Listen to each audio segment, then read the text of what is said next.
So, what are some of the daily struggles that wheelchair users face? In this on this campus, it comes down to two things: snow and hills. For that, and I would add a third thing, which is people respecting the curb cuts for their path of travel. For that, I think we're a hilly campus, so that presents one type of challenge. Getting from the upper campus, say where we're at now on the Cleary Walkway, down to if you had to go to EPB, that's a pretty steep hill, and so that often involves elevator travel.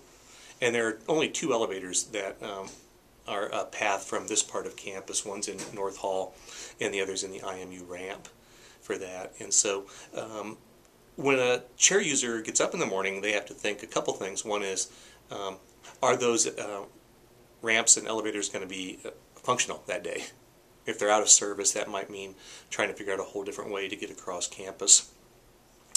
If it's a snowy day, has that walkway been cleared?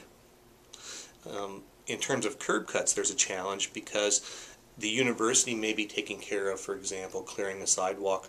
The city may be taking care of plowing a street. And so it may be that the university clears the sidewalk beautifully and then the city plow comes through and it fills that curb cut right up.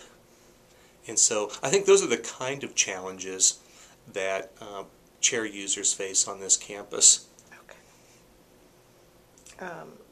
Are there unequal opportunities for wheelchair users than for non-wheelchair users?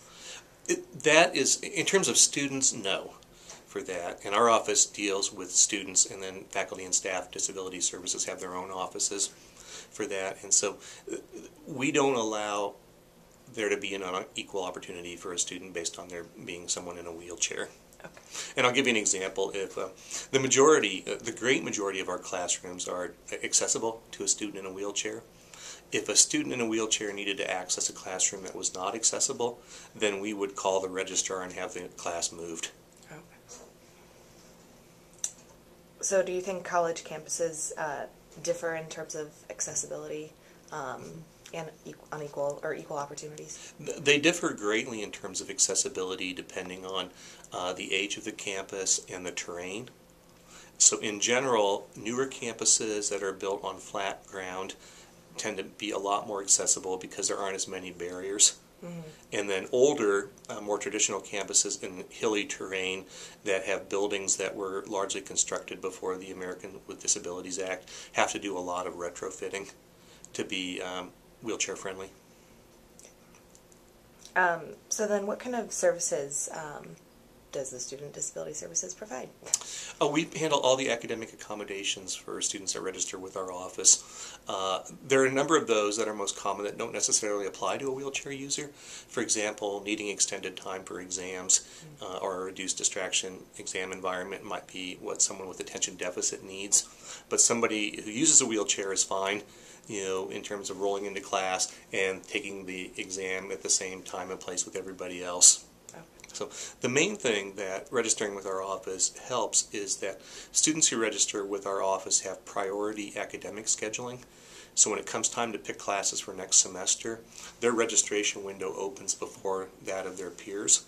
And that's really important if you're a wheelchair user to account for travel time. That if you have two classes that are back to back, you have to make sure that you can actually get from point A to point B within the time that's between those classes. And so having priority registration allows students to choose a class that maximizes the travel time so that they can actually get across campus without having to be anxious about coming in late.